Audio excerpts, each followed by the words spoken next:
हरियाणा के शिक्षा एवं वन मंत्री ने कांग्रेस नेता रणदीप सुरजेवाला के उस बयान पर पलटवार किया है जिसमें उन्होंने कहा था कि बीजेपी के नेता सरकारी अस्पताल छोड़ मेदांता जैसे प्राइवेट अस्पताल में इलाज करवाते हैं। कंवरपाल गुर्जर ने कहा कि हमारी पार्टी के सभी नेता देश में ही इलाज करवाते हैं, कांग्रेस के नेता तो इलाज कराने विदेश चले जाते हैं। सरकारी अस्पताल की व्यवस्था खराब न हो इसके लिए वो मेदांता जैसे अस्पताल में इलाज करवाते हैं। शिक्षा मंत्री का ये बयान यमुनानगर में सामने आया है। सरकारी अस्पतालों पर विश्वास नहीं, इसलिए मेदांता अस्पताल में भर्ती हुए। काफ़ी लंबे टाइम से कांग्रेस का राज रहा, तो जरा कुछ लीडरों के बता दें जो भी कोई उनके टाइम में किसी मुख्यमंत्री ने सरकारी हॉस्पिटल में जब इलाज कराया, उनके प्रधानमंत्री ने कराया, उनके मंत्रियों ने कराया, किस किस ने कराया, उनकी जरा एक सूची जारी कर दें। हमारा तो राज भी 5 साल से है, 5.5 साल से है, और उनका राज तो मेरे अलग अलग बहुत लंबे टाइम तक 60-65 साल तक रहा। तो कोई 60-65 ही नाम बता दें, 60-65 साल में कोई ऐसे नाम बता दें कि ये जिनका उन्होंने राज कराया। और मैं तो ये कहूँगा कि आप उनकी तो बात छोड़िए, कांग्रेस के किसी MLA के नाम बता दें जिसने कराया होगा। तो बहुत ही महत्वपूर्ण व्यक्ति होते हैं मुख्यमंत्री जी। और आप ये मान लो कि हमारे किसी भी लीडर ने बाहर इलाज नहीं कराया।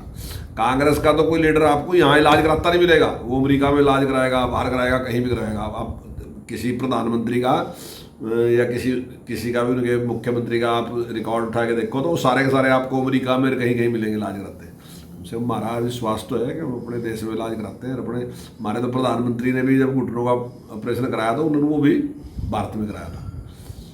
और हमेशा हमने इसको महत्व दिया है, लेकिन कुछ कारण होते हैं। उसका कारण क्या है, सबसे बड़ा कारण क्या है कि जैसे सरकारी हॉस्पिटल होते हैं, मान लीजिए वहाँ बहुत बड़ा VIP अगर होगा तो बाकी सब लोग काफ़ी डिस्टर्बेंस हो जाती है उसकी वजह से। लेकिन वहाँ इस प्रकार की सुविधा है कि वहाँ इस प्रकार की कोई परिस्थिति नहीं होती। इस प्रकार का एक अप टू डेट हॉस्पिटल अगर मान लीजिए मुख्यमंत्री को आप जगाधरी हॉस्पिटल में या जमनगर हॉस्पिटल में ले आएंगे तो आप क्या समझते हैं कि व्यवस्थाएं ठीक रह जाएंगी? वहाँ मुख्यमंत्री की तो ठीक रहेंगी, लेकिन और पेशेंट परेशान हो जाएंगे।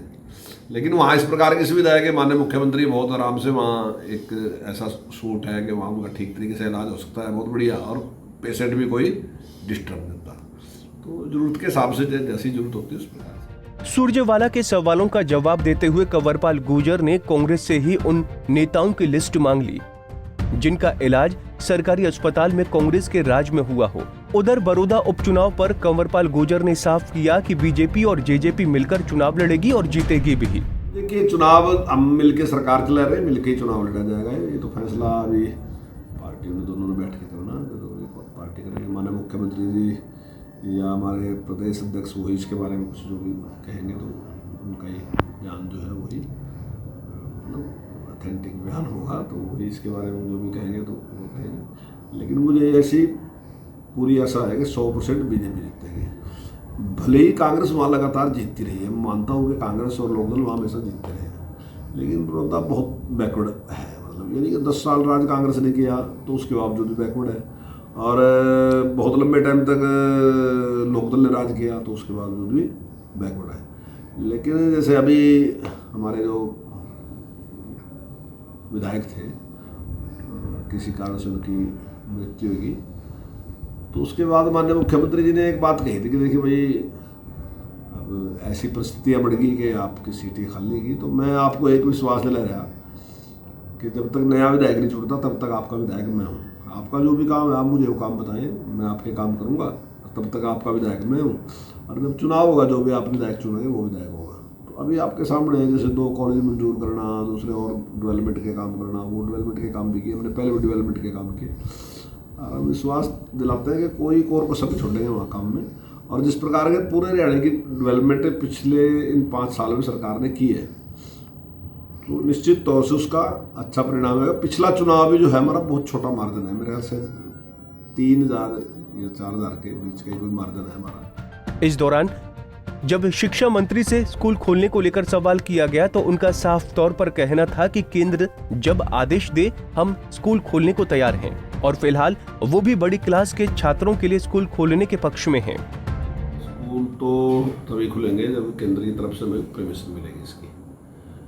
और जो भी उनकी गाइडलाइन होगी उसकी गाइडलाइन के अनुसार ही उस स्कूल को खोल लेंगे। व्यक्तिगत राय मेरी ऐसी थी कि जो बड़ी क्लास है उनको अगर हमें परमिशन मिले तो वो खोल लें, क्योंकि ज़्यादा सोशल डिस्टेंसिंग की और दूसरी कोई समस्या गांव में है नहीं। जितने भी हमारे सरकारी स्कूल हैं तो वो लगभग या तो एक ही गांव में स्कूल है, और यदि +2 का स्कूल है तो उसके आसपास के 2-3 गांव के बीच में एक स्कूल है। तो मेरे ख्याल आने जाने में कोई खास दिक्कत नहीं है, सोशल डिस्टेंसिंग उसमें बड़ी रहेगी तो कोई समस्या आएगी नहीं, जो मैं समझता हूँ। तो अगर परमिशन मिले तो हम उसको खोल सकते हैं बहुत जल्दी, हमारी पूरी तैयारी है, लेकिन जैसे ही परमिशन मिलेगी। पीटीआई टीचर्स के मामले में शिक्षा मंत्री ने साफ किया है कि जिन लोगों ने 2010 में परीक्षा दी थी उन्हीं को अप्लाई करने का अधिकार था और 4 से 5 महीने के भीतर ही भर्ती प्रक्रिया पूरी कर ली जाएगी। जिस प्रकार से कोर्ट ने आदेश दिया था कि जो 20,800 लोग जिन्होंने उस टाइम परीक्षा दी थी उन्हीं लोगों को अप्लाई करने का इसमें अधिकार था, तो उन्हीं लोगों ने अप्लाई किया। उनमें से मैं समझता हूँ कि शायद 12,000 के आसपास कुछ लोगों ने उसमें अप्लाई किया। 20,800 की जगह 12,000 कुछ नहीं किया, क्योंकि बड़ी संख्या में लोग या तो कोई दूसरी जॉब शुरू कर दी या वो सेटल हो गए थे कहीं ना कहीं, तो मेरा लगा इस वजह से उन लोगों ने अप्लाई नहीं किया। तो इतने लोगों ने अप्लाई किया और उन्होंने टेस्ट दे दिया, और जैसा कोर्ट ने हमें आदेश दिया था कि 5 महीने में ये भर्ती प्रक्रिया पूरी करके उनको ज्वाइन कराओ। बता दें, पीटीआई टीचर्स सुप्रीम कोर्ट के आदेश के बाद बर्खास्त किए गए थे, जिसके बाद सरकार ने नई भर्ती शुरू की है जिसकी परीक्षा हो चुकी है। हालांकि पीटीआई टीचर्स अभी भी उस परीक्षा को रद्द करने की मांग कर रही हैं, क्योंकि परीक्षा में आंसर की सीट लीक होने की खबर सामने आई थी। यमुनानगर से सुरेंद्र मेहता, पंजाब केसरी टीवी।